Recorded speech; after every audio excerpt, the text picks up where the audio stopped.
So,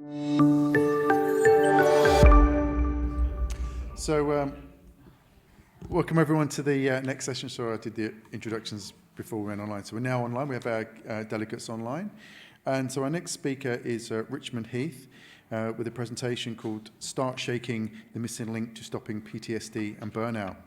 Richmond Heath is a holistic health physiotherapist with a diverse background in innovative health initiatives in mental health, suicide prevention, trauma recovery, resilience training, and elite performance. Since 2010, he has been pioneering TRE, body-based resilience training Australia-wide, as well as providing trauma recovery workshops for survivors of Black Saturday, the Ipswich floods, and the Christchurch earthquake. His body-based background in physiotherapy and Pilates combined with his mental health expertise allow him to bridge the historical divide between mind and body to provide an integrated approach to mental health and physical well-being. Please welcome Richmond to the stage. Thanks very much. I just want to start by acknowledging the land that we're on here today and the traditional owners, I believe the Yugambeh or Yugambeh people, and also the conference organisers for allowing me to speak. About 6 weeks ago, I was driving down the Great Ocean Road when we came across this collision. Some of you might have heard about it where it stopped the Great Ocean Road for a day. And we were travelling in a convoy of about 5 cars from our holiday campground. We were all camping together. And my daughter was in the silver car. And we stopped around the corner, and then when we came around, I saw the bus, and I thought, shit, this is a big accident. And then I saw the car, and I thought, shit, that's my mate's car. And then I thought, shit, my daughter's in that car. And when we went up there, and there was lots of people, one of our friends, my daughter had been taken out of the car, but there was another girl in the car, teenager, screaming in pain, trapped in the car. Her sister was on the ground, immobilised in complete shock, and we were all there. Now, every time her sister in the car started to scream, our friend, she would start to get really distressed and she'd say, is she okay, is she okay, is she okay? And she'd start to cry and her body would start to shake and tremble. I'm sure, like if you've worked in Frontline, you will have seen this, you will probably experienced this, even if your hands are shaking when you're public speaking. So what would you do in that situation where you're there and she's getting distressed and getting more distressed because she can hear her sister? Would you be getting worried that she's going further into shock? Would you be trying to calm her down and stop her body from shaking? Would you reassure her that the shaking is just adrenaline? Because that's what the paramedics told her. And 3 days before, when someone got bitten by a snake and we had paramedics at our campground and he started to shake, they said, it's just adrenaline, which is normalising it, but not quite the full distance. Would you reassure her the shaking is a natural recovery response and support her to cry and shake as much as she's comfortable to? When the paramedics arrived about 20 minutes later, they took her blood pressure and it was dangerously low and they were getting concerned. At that point, I knew I had to do something. I walked up to her, I grabbed her hand, I looked her in the eye and I said, you've been in a massive car accident, a massive shock, but it's okay. It's over now, it's okay to shake and to cry. And she started to cry and her whole body started to shake and tremble. And in front of our eyes, the blood returned to her face. She started to calm down and she started to relax. Now, why would I do that? Why would I tell her that? I'm going to show you a video now of a polar bear that's being anaesthetised through a dart gun.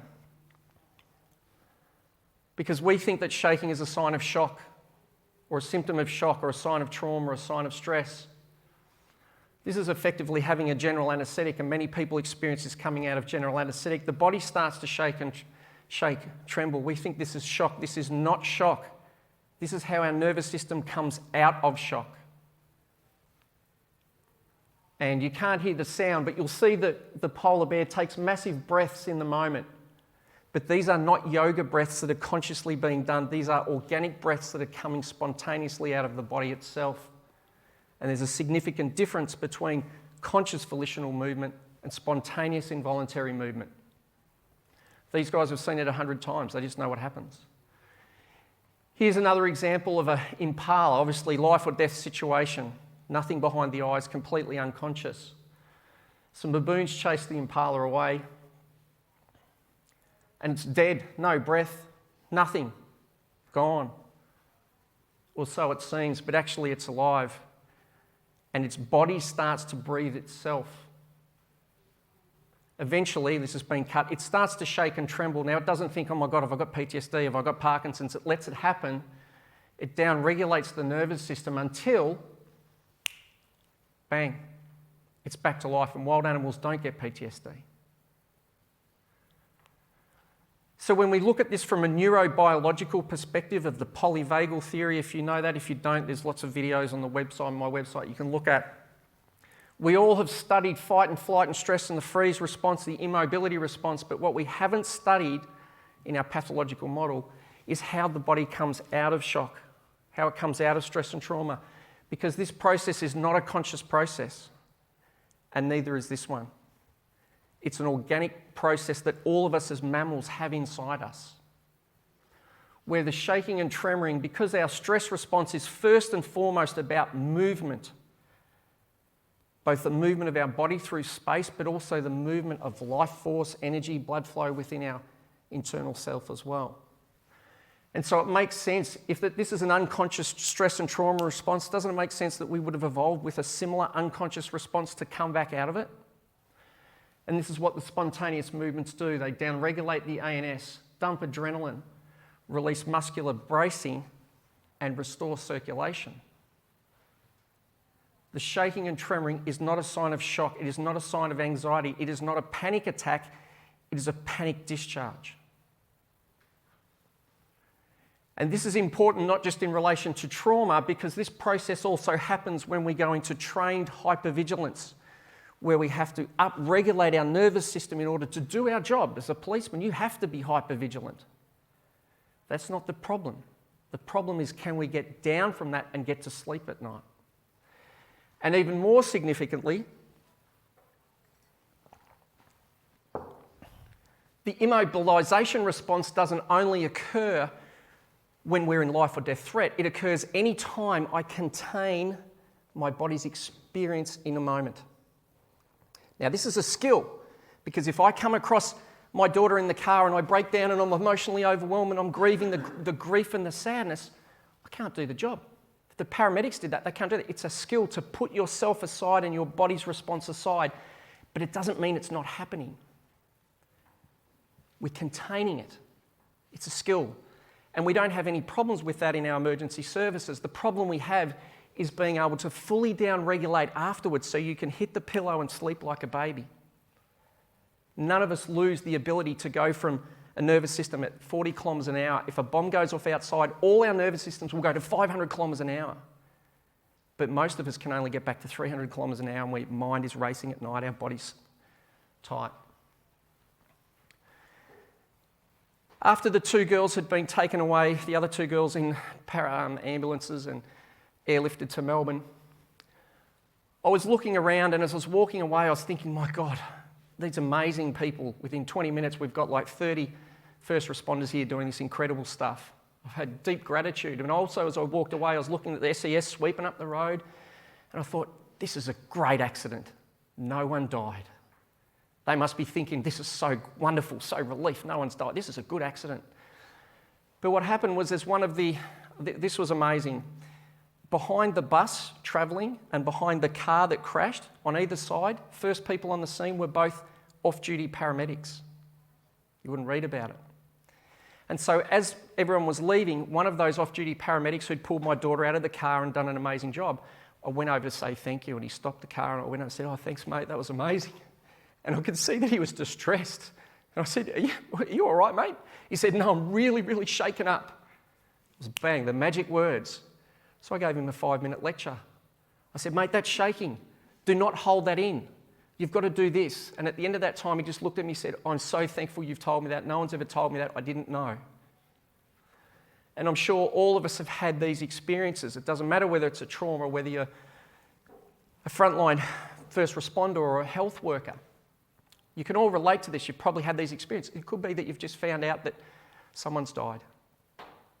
Something's happened.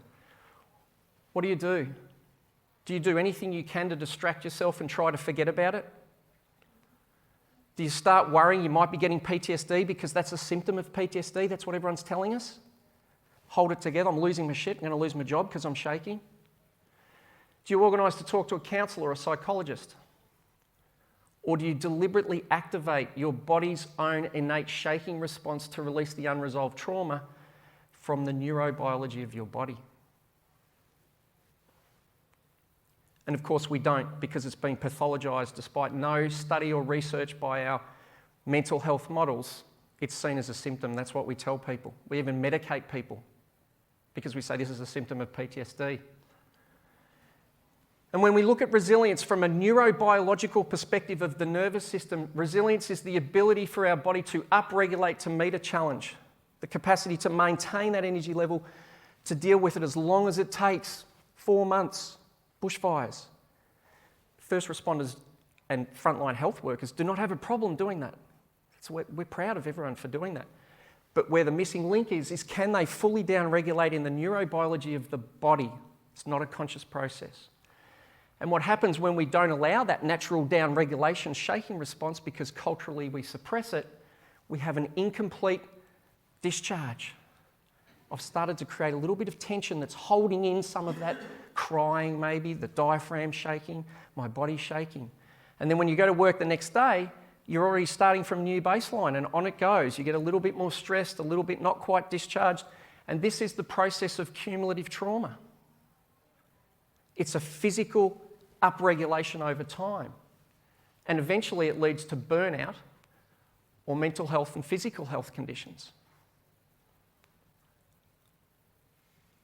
And this graph shows us that when we have an inability to complete the discharge, not we have it, when our body is not allowed to complete the discharge, if my body's natural discharge is to shake, the way we stop that is to create muscular tension, not even necessarily consciously.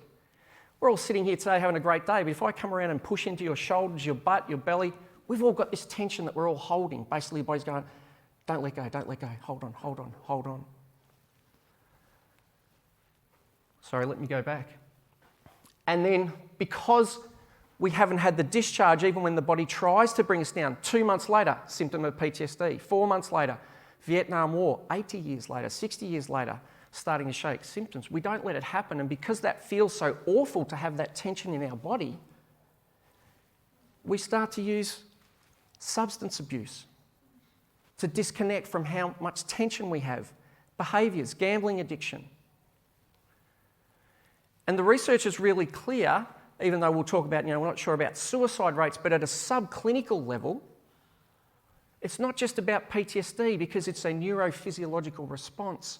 That tension, this is trauma, is not just PTSD, anxiety, depression, substance abuse. Sleep quality is also a major problem. And it's not just mental health. We separate it off. This is a mental health conference. We can't separate that. It doesn't work like that. And most significant of all, the Answering the Call report showed that despite everything we've all been doing for the last 10 to 15 years around trauma, well-being and resilience, thank you, decrease the longer you are in service.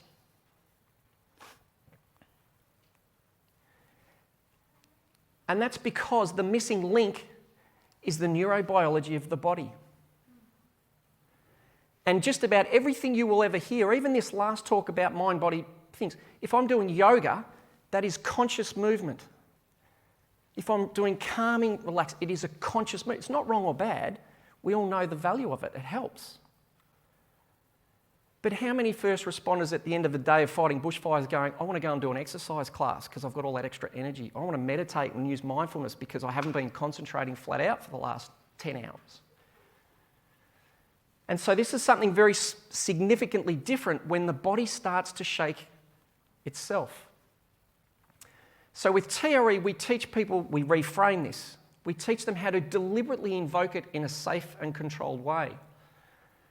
Now, we're not going to have sound here, this but we are going to have sound. This video is a great example of 6 different people from around the world who have activated the tremor mechanism by doing the tension and trauma releasing exercises.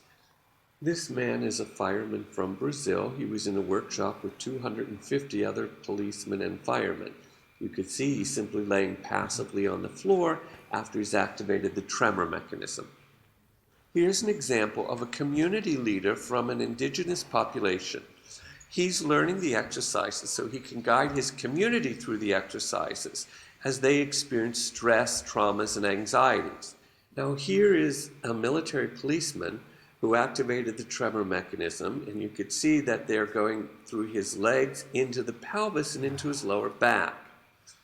This next policeman, who's a civil policeman, was at the same workshop.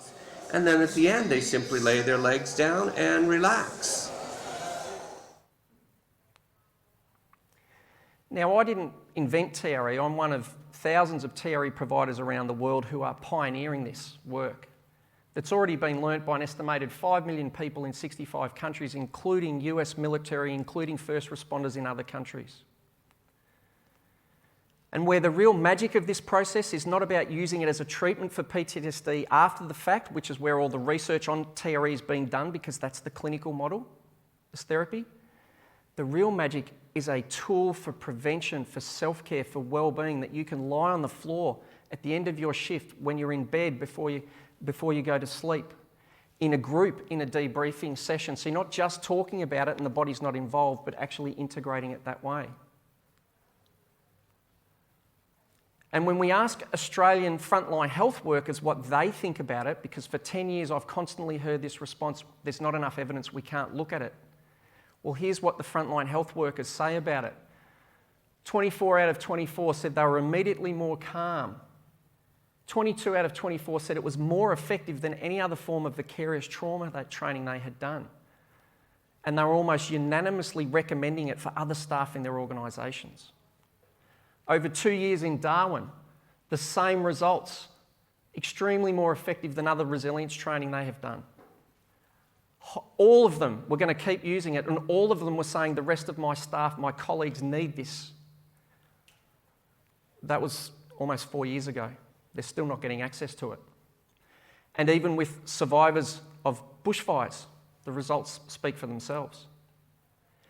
And when you ask about evidence, what evidence does someone need to know whether it helps them or not? They just need an opportunity to try it. And that said, we can identify the immediate impacts at an individual level using wearable technologies that measure heart rate variability and sleep. Two of the most important measures, not just of resilience and well-being, but of performance. And because of this, we already have elite athletes using this technique and other tremoring techniques, AFL footballers. These people can't wait for the evidence, because if they wait for the evidence, everyone will catch up, and neither can we, because people are dying and people are having their lives affected. We cannot keep saying we only are going to do evidence-based practice, because we know that 2/3 of the people who get PTSD will not recover using our existing evidence-based practices. This has to stop.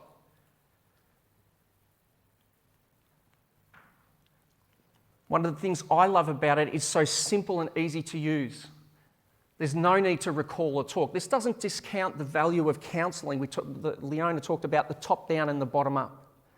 It doesn't discount that. We've already got that. We keep that going. But the stigma of having to talk, last thing you want to do is talk about and remember all your past traumas. But if we can release that from the body, you may not need to.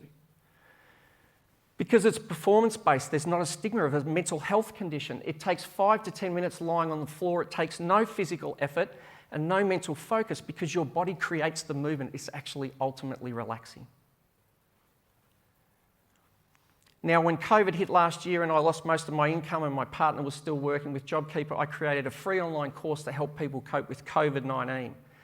So that is available for you to share with whoever and wherever you would like that it's going to be of use. It's a 3-session course, but it's going to be free up until the end of JobKeeper. And then after that, it will go back to being a paid course. But that's basically all you need to know to learn how to use this technique. I also have a workshop specifically for frontline health workers and their families coming up online and Zoom in April, with details on the website. And one of the greatest things about this model is because it's non-therapeutic, you don't need to be a clinician to learn how to teach people how to do this. And some of the best TRE providers around the world are policemen, firemen, who've learned how to teach it to their colleagues in a group setting. So I just would like to finish by dedicating the talk to all my friends who are frontline health workers and emergency service workers, because with my job I can't be in my local CFA. But what I do know and what I can do is empower them to work with their own physiology to not just prevent PTSD and to prevent burnout, which is the end that's pulling the sheep out of the river, but to actually improve their well-being, their resilience, and their performance. Thank you.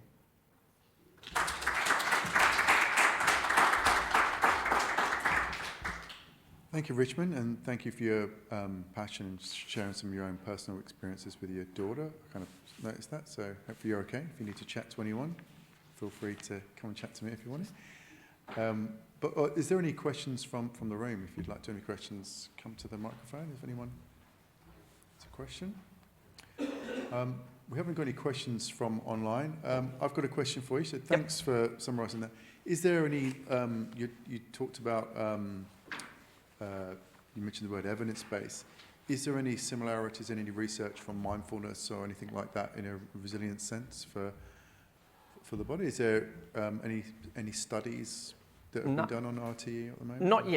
Not yet. Again, because this is so far outside the CBT model that we can't find anyone who works in the trauma field who's prepared to look at it, literally. You know, there are some studies that are underway, but again, they're generally about end-stage PTSD. The US military are 3 years into a clinical trial using it for the treatment of PTSD. That's great, but I'm not interested in that because that's after the fact. But in 10 years, I haven't been able to get a pilot study with any emergency service organisation in Australia. So, and as I say, all we need to give them the opportunity to feed back, because I don't need to know the results. I've seen them. I've taught 2,500 people for 10 years. I know what they're all going to say. We just need a chance to actually let them feed that back rather than having the gatekeeper saying, we can't do this because there's not enough clinical evidence. Thanks for that, Richmond. Well, sorry, excuse me, could you ask at the microphone? Because the people online won't be able to hear you. And it's being recorded as well. Thank you.